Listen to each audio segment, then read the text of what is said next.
You must stop aliens from invading the Earth, turning everyone into undead monsters, and every hour you don't, flesh-eating cannibals from outer space will feast on your mom-dad relationships and the entire government. They are stronger, faster, and smarter versus you, all alone with the help of this flesh-eating alien inside of your body. The only way to win will be by turning into a sensitive crybaby relying on our emotions, I know. And if you watch this till the end, I'll show you how to beat the parasites in Parasite the Grey. These people will get their brains eaten by horrifying aliens. The skies open up and something devastating starts falling towards the Earth, secretly landing into this concert full of innocent victims. This creature breaks out of its shell and looks for its first victim. Finding this passed out degenerate, it enters his ear, feeding on his brain. Taking over his body, it turns him into the world's deadliest predator. One of the man's co-workers sees him acting strange and tries to talk to him, but that's when his face opens up and brutally cuts her in half, freaking out all the concert goers as he starts killing dozens of people while the crowd runs like hell. In the meantime, this woman with a troubled past named Jong-soo encounters a piece of shit customer at her job. He gets angry and tells her he's going to soon kill her, but she doesn't realize he's being deadly serious. After work, she gets on her bike and heads home for the night, but the man follows her in his car and drives her off the road into this empty field. He blames her for pissing him off earlier and brutally stabs the shit out of her. She tries to get away and hides for dear life. Just as this not-so-cute creature falls from the sky, it enters her ear and instantly kills this man before he kills them, while another car passes by and calls for help. The next day, she wakes up in the hospital and is met by a few cops. One of them she knows from her troubled childhood, this man named Chol Min. He tells the officers what happened, but this confuses everyone since the doctor here says they found no stab marks on her body, only old scars. The cop also tells her how her attacker died and says no human could have ever done this, confusing everyone even more. Chol Min then promises to keep in touch while she doesn't reveal the full story. A little later, she gets cleared from the hospital and takes the bus home, but on the way suddenly hears a superhuman sound ringing in her head just as this strange man steps on the bus. Getting freaked out, she gets off early. Elsewhere, this rich man takes this woman home after a hot date. He suggests they go to his, but she demands they go back to her place and says she's a woman that knows what she wants, turning him on even more. Reaching this abandoned building, the woman welcomes him to her home, confusing the man since it looks like shit, and comments on it without trying to offend her since he's still trying to get some. Leading him into this room, he steps onto this plastic tarp just as these other men enter the room. The rich man tells the woman he's not into freaky shit, but she tells the strangers here that this human is ready. The group of men discuss cutting off his arms, freaking the rich man out, and he tries to leave, but suddenly the woman transforms into this horrifying monster, and just then gas is thrown into the window, momentarily disabling the monsters while this man heads out the door and tries to escape. He could have avoided all of this. There were signs that something was messed up right from the beginning of this paid date, like walking into this condemned apartment, like who the frick would do that? Based on the signs alone, like the structural damage and lack of occupants, electricity still being there could also have been left on due to things like a delay in disconnection or administrative oversight. And since squatting in South Korea is outright illegal, and she explicitly said she lived in there, this means entering this place at all is obviously a bad idea, and this guy was clearly thinking with the wrong head. And speaking of wrong heads, in order to beat these heads, here's what I do. While we don't know what these things are, at this moment it's obvious this distraction is causing the monsters to freak out. It's a good thing. This is our only shot at getting away, so we gotta escape. And to do this, we can use one element from our environment and one weakness these monsters have. If I was this horn dog, I would utilize this split second to pull this metal drawer out near me and knock the woman out from behind and exit the room from behind her, since this would be the safest route out. But we still not be clear yet. The good news is that we remember where we came from, right? Gosh, I hope we do. From the look of them, while these things could probably annihilate us in tight spaces in a one-on-one, something tells me their moves wouldn't be as effective here while trying to chase us. Just like how an octopus would be lethal face-to-face or out in the open ocean, but it would probably suck balls trying to chase us in a tight maze with lots of corners and probably wouldn't be as deadly. And the same logic applies here. Long tentacles means their range of motion would be limited to tight corners and spaces of buildings in general. I would further try to use their own biology against them by exiting the way we came, but closing this door we just passed by, which would gain us even just a split second of more distance, while using their own human legs against them, since they have now totally transformed into whatever this monster is. With the door closed, I would grab anything I could on the way out and throw at the monster's legs, like trying to trip it like a normal human would, and would be ideally long enough to buffer us, enough to reach the cops so they can blast these things away, and I can hopefully get a refund on my date. The rich man rushes through the hallway running into these special forces soldiers. Reacting quick, they blast this monster back, while the others press on to set up a defense. More monsters try and attack, but the soldiers quickly overwhelm them. This one escapes out the window, hearing a ringing sound. It detects there's another creature like him in the area. He follows the sound to this prisoner trapped in the car holding a remote. around. He asks the prisoner if he is one of them, just as this boss babe, Miss Choi, enters the tunnel and tries to catch him, but the monster escapes just in time. She tells her men they could use more hunting dogs and is impressed the monsters have started working together. After they search the building and discover piles of eaten corpses and this symbol on the building wall outside, and suspects it's the symbol for their food storage. Back at Jong-soo's location, she gets off another bus thinking she's lost the man, but hears the same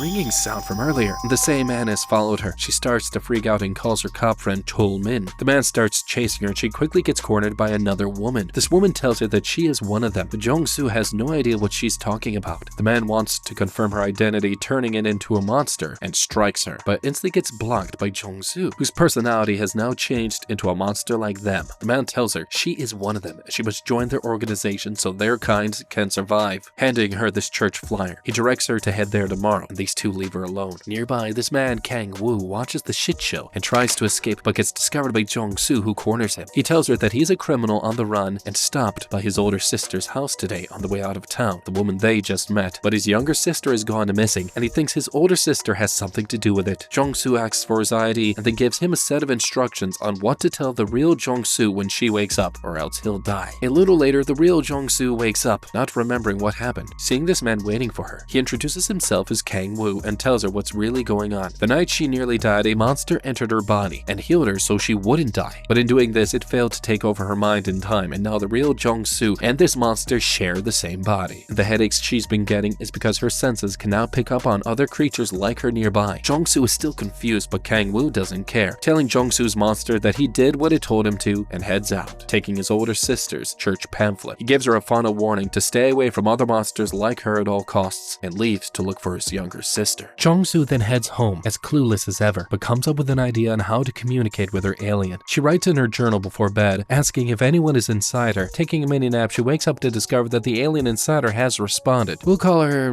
Heidi from now on. Heidi tells her to write down any questions she has and it will answer. So Jong-soo asks her everything and sees her journal full of answers and gets to work on understanding what's going on. Elsewhere, Chol-min's police unit gets invited to meet a special response team led by Boss Babe. They announce that there's a new threat in this country known as parasites and gives the police force the rundown. All of them appear to arrive on Earth simultaneously and seem to synchronize with their hosts once infected, completely taking over their mind. Boss Babe tells them the government covered up the recent music festival incident and reveals what really happened, but revealing the monster they're up against, shocking the entire police force. The only way to kill them is to make them bleed out all at once or completely destroy the heart by relying on knives or shotguns over small caliber bullets. And without x-raying the brain for signs of infection, the only way to identify a parasite is to pluck out a piece of someone's hair. Since parasites are made up of single cell masses, any piece not attached to them will quickly die off, including their hair. Boss Babe then reveals her ex-husband tied up to this chair. He was recently turned into a parasite and the government has been using him to figure out their weaknesses, and as their hunting dog, he is forced to help them sense other parasites nearby, alerting them with this button. If he doesn't cooperate, this mask disperses harmful chemicals. According to him, this area is where the parasites have been gathering in force, so the police should come to them with any suspicious cases that they run into. Chol-min starts to wonder if Jong-soo is a monster too. Meanwhile, Heidi tells Jong-soo everything through a video message, stating that it failed to take over her brain and can only take over her consciousness for about 15 minutes a day if she is in danger, and will do whatever it can to protect this body. Jong-soo gets instructions to remain hidden from the people she's met. If they find out she's still a conscious human, they will try to kill her. The next day, Chol-min pays Jong-soo a visit at work to catch up, and he secretly plugs out a piece of her hair and sees nothing happening, thinking that she's human. Switching topics, he gives her this little keychain as a gift and says to call if she has any problems. That night, a group of parasites pick her up to take her to the church meeting. On the way, this parasite says that once their kind eats the brain, they control the whole body permanently. They must take over the planet and need strong members to accomplish their mission. The woman here compliments Jong-soo on her ability to imitate humans, not realizing she still is one. Arriving at the church, Kang-woo is also there looking for his baby sister and spots her from afar as she heads on in. He gets a text from his old partner who's arranged for him to escape the city. Kang-woo tells him he'll meet him in 20 after he checks something out. Inside, the evil pastor of the church welcomes everyone and plays them a recent message from one of their old informants, updating them that the police have figured out their existence and are now actively hunting them down. They've also captured one of their own and are now torturing him to get information, and then the informant kicks the bucket. The pastor says they never got the chance to examine their own existence, and since they can't make babies, they must band together in order to survive. Outside, Kang-woo decides to check out the nearby warehouse, but comes across all these dead corpses. A guard then enters, forcing him to hide. Accidentally, Eventually going around, he comes face to face with it, but realizes the alien can't see him in its current form. Trying to go around, he bumps into someone he recognizes, his younger sister, and she's dead. Still in shock, he attacks this parasite in heated passion, running out the door, alerting all the monsters inside the church. The pastor announces that they've been discovered and must now go kill the intruder. Still keeping a low profile, Jong-soo joins the crowd but accidentally drops the keychain that Chul-min gave her. Outside, Kang-woo runs for his life, crying like a little biatch, but runs into the gang members that had been looking for him. However, he is now relieved to see them and warns them that trouble is coming. Parasites approach the men. This gangster then tells them to piss off, taking out his knife, but gets his head instantly broken in half. The rest of the gang tries to attack them as the slaughter begins, while Kang-woo sneakily tries to leave in the meantime. Okay, this guy did everything wrong from start to finish and could have escaped easily by relying on items he was already carrying and exactly one engine block. For starters, it made no sense for him to sneak in and explore other than to further the story. He should have just left everyone like I would if all you guys were trapped by flesh-eating monsters. Gosh. But if we had to, I would have at least tried to not be a dumbass and tried to get closer to the warehouse using the tree line we were already in. Since running out in the open to get there was dumb, approaching the far wall of the warehouse and waiting to hear of bad guys nearby would have been my second step, because going in rushed in was stupid, and trying to kill this thing one-on-one was just super unnecessary, because there was a much easier option. Throwing a rock across the room, Far Cry style, would have alerted all the monsters and would have proven that someone was definitely there. However, not if we used our phone as a distraction. We could have easily set an alarm to go off in 1 minute, giving us the time to prepare to sneak out the moment the alarm went off and lure the monster to his location, especially since the monster left the exit door wide open when he initially entered. I would have also left the phone behind in a strategic location that made sense, like underneath a corpse. This would have made it look like the phone fell out of their pocket. This could have easily looked like it was always there, and since this phone belongs to our sister, nothing would seem out of place initially. And by the time they did track this back to her, and then us, we would have been long gone. And speaking of, this guy's the biggest dum-dum in the world, because he went off by foot, and at this point the car's headlights were on, which means the keys were still inside. And running away in general means the monsters would have just caught up to us anyways, which is why I would have used this moment that they were distracted with these gang members to get in the car to either escape or use the car and try to run the monsters over on the way out, hiding behind the engine block. While doing this could have also protected us from any incoming tentacles, since the dense material composition could have acted as protection. Running away, Kang-woo bumps into Jong-soo, also on the run, and they both go on together, reaching the nearby gas station where his old friend is waiting. They all get in and drive off, seeing a random woman with them. The friend asks Kang-woo what's going on and asks if he ran into any gangsters. This makes Kang-woo realize that his friend sold him out, since he never mentioned being chased by them. The friend then tries to kill him, and just then Heidi takes over, sensing trouble approaching them. This evil parasite lands on their car, and these two battle it out, falling onto the road, while Kang-woo drives off and crashes. His friend dies, but he realizes that he's about to join him. Back on the road, this bad guy now realizes that Jong-soo isn't one of them, and asks what she is. Trying to report back to the pastor, Heidi easily stops him and kills him, telling him he wasted his skills on learning how to fly instead of learning how to fight. With the fight over, Heidi lets Jong-soo take over again and wakes back up. She spots Kang-woo about to die and decides to save him, but is so freaking useless that Heidi pops in again for a second to help save him. As they go to a hotel for a night to hide out, the next day Kang-woo thinks they should let someone know what they saw, so they make an anonymous report to Jong-soo's police friend Chul-min, but they don't reveal their names. They tell him there's an evil church in the mountains full of monsters and dead bodies, and will call back later to follow up. After, he tells Jong-soo she shouldn't go into work and helps her call in sick, suggesting they lay low for a while. At the cop station, Chul-min updates his partner about the recent call. The partner says they were instructed to inform the Parasite task force about stuff like this, but Chul-min tells him to hold off while he first looks into it on his own like an idiot. And then he runs into Boss Babe, who's stopped by the station to ask him about one of his previous cases involving Jong-soo. He reassures her that he already secretly tested her hair and she's a human. One of her men enter, updating they've located where the Parasite symbol they've seen is from, this church. She tells Chul-min to have his men join her as they go to check it out, making him realize the guy on the phone was telling the truth. Everyone eventually reaches the church and sets up a perimeter. The police cautiously head in but find it's been cleared out except for the bodies. Chul-min then notices Jong-soo's keychain on the floor, shocking him, and he covertly and secretly puts it into his pocket, not realizing that Boss Babe noticed. A little later, they report the identity of the fingerprints found at the church, including this pastor, who was reported missing a month ago, and everyone prepares to go find him while Boss Babe eyes up Chul-min suspiciously, not realizing that his partner is actually the evil one. Chul-min calls Jong-soo asking to meet. Thinking he might be onto them, Kang-woo makes her arrange the meetup at a remote location and to come alone. He heads out, but Boss Babe spots him and orders her men to go tail him. Meanwhile, Chul-min's partner goes to meet with the leader of the Parasites, the pastor. He tells him their precinct got a tip about the church incident and his men are going to check it out now. And Kang-woo's old sister here tells them she's certain her younger brother is behind this, along with the girl he's with, finding out that Jong-soo must have killed one of their scouts that went looking for her. Learning telling them that she must be special. The pastor then hands Chulmin's partner a special knife and tells him he must kill the police's hunting dog or else they'll never be safe. Just as he gets a call telling him that he's been assigned to go trail his partner. Before everyone leaves, the pastor then sprays the church symbol on this door and he sets up their final plan. Back with Kang-woo and Jong-soo, they meet up with Chulmin, who has come alone, but he straight up asks her where is the keychain he gave her, revealing where he found it, and he asks if she's in danger. Nearby, Boss Babe reaches Chulmin's location, but gets word that her men are still 10 minutes away, so she decides to go in solo like an idiot. Jong-soo then gets another massive headache, while Kang-woo and Chulmin get into an argument about her just as Boss Babe arrives about to kill her, but Kang-woo creates a distraction, allowing them to escape. Running into this horror house, he turns on the power to further distract Boss Babe, and sensing she is in danger, Heidi activates and tells him she will handle the cop while he goes to get them a vehicle, luring out Boss Babe while Kang-woo slips out the side exit, evading the incoming cops. Heidi tries to knock out Boss Babe before escaping, but suddenly gets surrounded by the entire police force and is dead to rights. Back outside, Chulmin's partner arrives on the scene, but instead of helping, takes out his knife and heads straight to the unguarded hunting dog to kill it, not realizing that Kang-woo has accidentally caught him on the way out, catching his identity. He watches as Chulmin's partner brutally stabs the hunting dog and presses the button, alerting Boss Babe before he runs off. Spotting Boss returning, Kang-woo also bolts out of there, leaving her to find her husband and the police's only parasite detector dead on the ground, and pisses her off. Inside with no way out, Heidi comes up with a plan to survive and puts Jong-soo into a deep coma. The cops get ready to kill her, but Chulmin rushes in to stop them and says she's not evil. His partner also slips in to watch the mess while Boss Babe returns and decides to turn her into their new hunting dog. Back at headquarters, Boss Babe tells the rest of Japan's government that she has captured Jong-soo, while the rest of her members are still on the run. Chulmin interrupts and defends Jong-soo, revealing that her lab reports have come back saying she's not a parasite, but an inhuman with rights. The other agencies ask for proof, forcing Boss Babe to admit that he's right, clear brain and hair samples. However, Boss Babe gets pissed off, saying she saw Jong-soo's monster form in person since no one saw her, and thinks she could be a new type of monster since they still don't know much about what they're fighting. Left with no choice, the government thinks it's time to reveal to the public what's really going on, but Boss Babe's team should first get a full understanding of what the parasites are and how to properly contain them before this happens. Ordering Jong-soo to be transferred to HQ, they will cut her up to study her and figure out what she really is, shocking Chulmin, and he thinks of a way to save her. Meanwhile, Jong-soo wakes up in her mind and now sees Heidi in person, and she tells Jong-soo that she put her in a coma in order to protect her, because if she wakes up, she will have a panic attack and die. Back in the real world, Chulmin's men update him who the man with Jong-soo was, saying he's been spotted at a hotel. Chulmin decides to keep this on the down low while he goes to talk to him first. Trailing Kang-woo, about to take the bus out of town, he surprises him and restrains him, taking him to his car, and Kang-woo begs him to go to any other station except his, revealing his department has a monster disguised as a cop. Chulmin thinks he's joking and plays along for a bit, taking out his phone and asking him to point out who the monster from his team is. But when Kang-woo points his partner out with no hesitation and spills the beans on everything that's happened with him and Jong-soo, Chulmin decides to actually believe him, and Kang-woo actually gets convinced to not run away from his problems as usual. The two team up and head back to the station to rescue Jong-soo. Back at the station, Chulmin's partner updates the pastor that Jong-woo's transfer will happen in 2 hours and gives them their transfer route. Nearby, Kang-woo sneaks into the police station and gets instructions by Chulmin, heading into the special forces locker room, but spots this cop there, trying to casually leave. The door is locked from the outside. With no choice, Kang-woo fights with this cop, but takes out Chulmin's pepper spray, cheating his way into winning the match, and steals a uniform, heading out to find Jong-soo. He reaches her container and sneakily takes over the post. He spots the remote that controls her helmet, but that's when Boss Babe enters the area and announces the transfer window has been moved up to now, taking the remote herself, and thinks Kang-woo is a regular guard. She tells him to watch Jong-soo in the container while they travel, getting forced to stay in the truck. Outside, Chulmin watches in horror as the plan goes south and prepares to travel with the escort, but last minute his partner enters the car, saying he's been instructed to join as well. Driving through the city, they eventually pass onto this bridge, but spot a terrifying wreck up ahead and no way to get through. Boss Babe instructs her man to go check out the holdup, but one of these guys suddenly turns into a parasite and instantly kills the two soldiers while the other monsters begin to swarm them. Boss Babe knows they are here for the new hunting dog and tells all her men to get out and provide assistance, including Chulmin and his partner. And just then a car runs into Jong-soo's truck while this parasite lunges at the driver to kill him, causing the truck to crash. It makes no sense how a national team of experts can be infiltrated by a goofball and some pepper spray. It makes no sense why they're such dum-dums.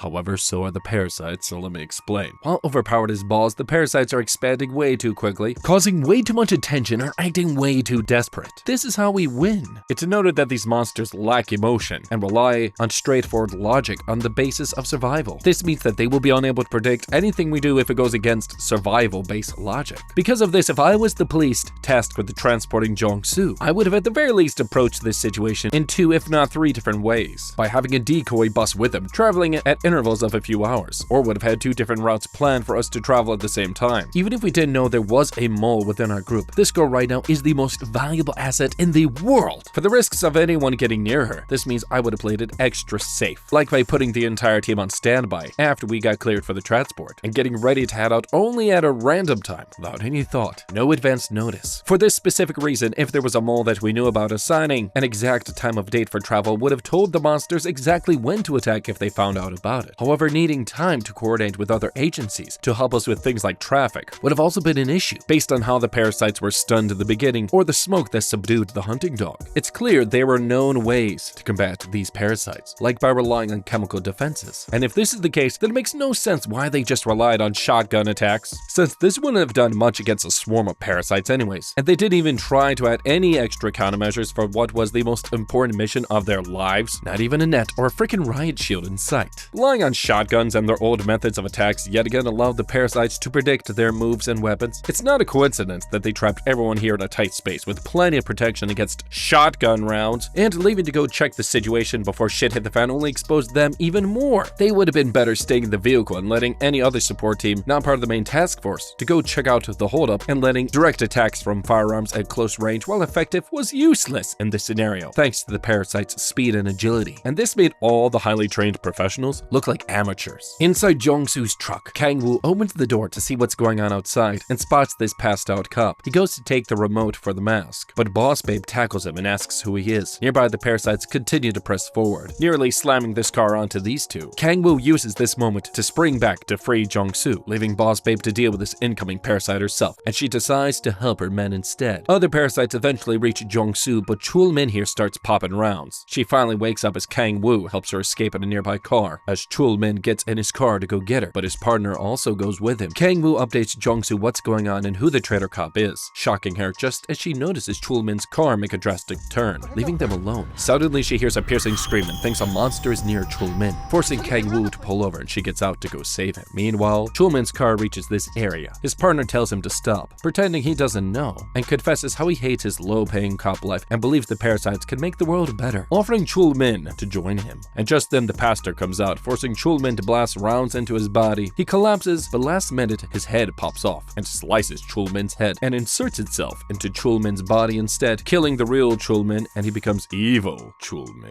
Jong-soo sees all of this from a distance, and Chul-min's partner tries to shoot her, but Kang-woo drives in to save the day last minute, saving her as the two drive off. Evil Chul-min says by running away, these two desire to self-preserve and shouldn't be a problem anymore. A little later, Kang-woo calls up an old friend and asks to stay with him, getting directions and taking Jong-soo with him, not realizing that a parasite is tracking their phone. Back at police headquarters, the government tells Boss Babe to conduct a large-scale cleanup of parasites in this area, while they get a public press conference to officially reveal the truth. This one guy working for the mayor starts bitching and says they have an upcoming festival that the mayor must attend and cannot cancel that event no matter the reason, forcing the police general's hand. He tells Boss Babe her task force and the local police need to clean up the area of parasites before this ceremony happens as soon as possible. After Chul-min's partner tells evil Chul-min about Jong-soo's x-rays they collected when she was in custody, showing that she must be a parasite mutant, they get a call from a parasite saying she has tracked down where Jong-soo and Kang-woo are and will go kill them tonight solo, assuring them she can do it. They then go forward with their secret plan and report to Boss Babe that they recently conducted surveillance on an area suspected to be a parasite headquarters, and shows them the church symbol. Still on the clock, these two convince Boss Babe to launch an attack on this random place at sunrise. Meanwhile, Kang-woo reaches his friend's house to chill out for a bit after he tells Jong-soo they should run, but she wants to convince Boss Babe about what's going on. She ends up calling Boss Babe in private later, alerting her that parasites have infiltrated the police, including Chul-min. But Boss Babe says they already did a full body scan on everyone here, but if she's so concerned, they should just meet up. With no choice, Jong-soo gives her an address to meet at. Back at Kang-woo's spot, his friend and the owner of the apartment comes back. Kang-woo remembers what the real Chul-min said about running away from his problems, and Kang-woo decides to assist Jong-soo, borrowing his friend's car. In the meantime, Boss Babe reaches the address Jong-soo gave her, the roof of this restaurant. restaurant. There, Jong-soo warns her that Heidi will come out to attack if she tries anything, making her realize that Jong-soo basically has a split personality conscious thing with her parasite. She finds out that Chulmin knows she is a parasite and his partner's a traitor. Boss Babe reveals that they're planning on raiding one of Chulmin's targets tomorrow, suspected to be the Parasite headquarters. Jong-soo says it's a trap, but that's when Boss Babe's men come out from hiding. She tells Jong-soo if she cares, she should help them by joining, forcing her to run while getting shot at. Nearby, Kang-woo hears the gunfire, locates her, and saves her ass, but Heidi takes over again and says Jong-soo is getting too reckless with her life, but now for the next 3 hours, they cannot get in trouble because she will not be awake to help them, since it's been taking over her body a lot recently, and she goes to sleep. She gets a call from his friend's phone, but it's actually a parasite that's tracked them down. She tells him to return Jong-soo or else the friend will die. Left with no choice, Jong-soo thinks she can pretend to be Heidi when she enters while Kang-woo rescues their friend, and they actually decide to go with that plan. Wow, they're dumb. Returning to the apartment, Jong-soo does her best Heidi impression, but it sucks. And this parasite instantly can tell Heidi is sleeping. About to die, Kang-woo busts into distraction and save her again, and they all try to escape, but his friend sacrifices his life like a dum-dum to help them escape, making Kang-woo whine like a little biatch again, seeing his friend get brutally murdered. Back at police headquarters, sunrise arrives, and the police prepare to invade. Boss Babe eyes up Chulmin and his partner as everyone heads out, but Boss Babe secretly snips off some of the partner's hair in the lift, seeing it not disappear. She thinks Jong-soo is lying and thinks it over. Right before the raid, she gets a call from Jong-soo and tells her she's full of shit. Jong-soo begs her to go check Chulmin too, and Kang-woo says his partner was the one who killed their hunting dog. Boss Babe tells them they should be recording this phone call, and if anything happens to her, they should send this to the police general. Everybody heads off to the Parasite headquarters, while the citizens in the area get evacuated. The police then bust in, blasting gas and kicking ass. While Jong-soo and Kang-woo listen through Boss Babe's phone, evil Chulmin also joins in on killing his own kind, but spots one of his minions from earlier being evacuated. She's shocked to see him killing their people and starts to feel a human emotion she thinks is betrayal. Evil Chulmin's consider going to kill her, but the partner tells him to act normal since they are being watched. Clearing up all the parasites, Boss Babe updates Jong-soo that there's no bad guy left in the area except for her. She hangs up now, and both of them are more confused than ever about what the parasites are up to. However, Kang-woo then gets an idea and suspects they secretly want to host swap like they did with Chulmin, but with an important human leader, and thinks the mayor of the town is the real target. A little later, evil Chulmin gives a press conference to the public, saying they've almost eradicated the evil parasites in the area, and the mayor's festival will be able to go on as planned, showing the final 2 parasites on the rung, Jong-soo and one of his own. Kang-woo and Jong-soo see this on the news, but he thinks the evil Chulmin will use the music festival to body swap with the mayor when no one is watching. They then get a call from the parasite they just saw on the news, and she wants to meet. Kang-woo is reluctant, but Jong-soo wants to hear her out so they can expand their team. After the press conference, Boss Babe wonders how Chulmin can be so cold to Jong-soo when he used to like her. Wanting to see if he's the real Chulmin, she asks him what he collected at the first parasite church they investigated, but the partner interrupts them saying they need to get back to work. Outside of listening ears, Chulmin tells the partner that Boss Babe is starting to act suspicious and orders the partner to take care of it. Kang-woo and Jong-soo meet up with the parasite, who will call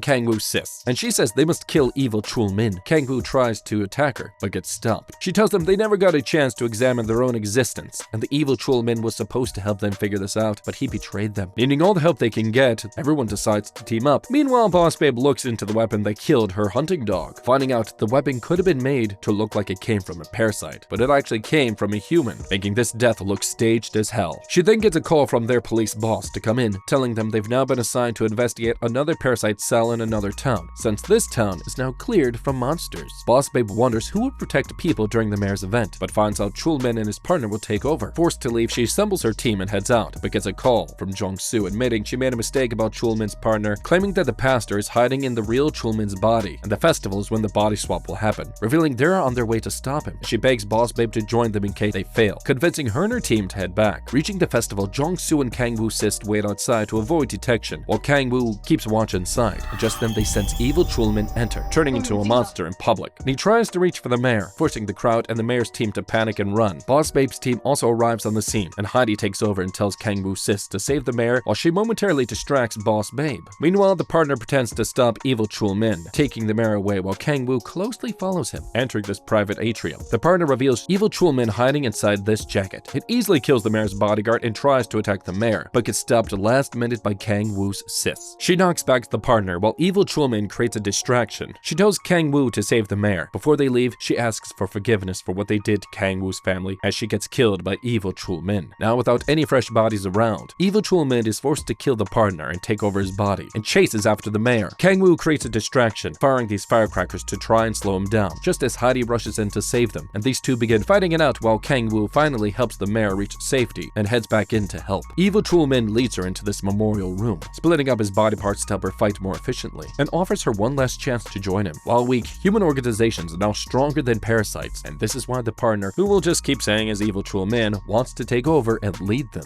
You know, for people concerned about saving the world, they never once copied any tactics the police use that actually work. These guys have Heidi, which means they should have spent more time learning about the parasite's weakness, which they clearly don't, based on how they approached this situation. Heidi knew Evil Chulmin had the ability to body swap so easily if he wanted to get away, and that's what made him so dangerous. If I was Jong-soo or her team, I would have asked Boss Babe if her team discovered any new weaknesses about the parasites when we spoke to her on the phone earlier, because their weaknesses clearly weren't dangerous to humans, so telling us should have been a non-issue. It's noted that in the beginning, something like tear gas was used against the parasites, and this means their weakness is part chemical based. This means for starters, I would have tried to negotiate with Boss Babe about hooking us up with some tear gas first, since in the grand scheme of things, these weapons aren't too bad and should have been easier to get a hold of, and look to make something similar in chemical makeup to tear gas. One that would have the same amount of toxicity as chlorine, something like carbon tetrachloride. This substance, while more regulated now compared to 100 years ago, might still be more easier to get our hands on compared to getting police-issued tear gas ourselves, and we could have gotten some using Heidi's powers to infiltrate any industrial facilities, using chemical warfare against evil parasites as our trump card. The point is, the team didn't even try once to do anything different outside of other than show up and basically fight these guys in melee combat. It's stupid! Literally, they did the same thing as the police did and just decided to wing everything, which is dumb as hell. Just then, Boss Babe arrives, and Evil Chulmin, now in disguise as the partner, tells Boss Babe to kill Jong-soo, but she sees the partner's half-blown head in the reflection, confirming he is a parasite. She kills him, while Jong-soo saves her from Evil Chulmin's final parasite creation. After, Boss Babe is surprised Heidi trusted her to not attack, but Heidi says Jong-soo's strong character has been influencing how she thinks. Kang-woo then arrives back,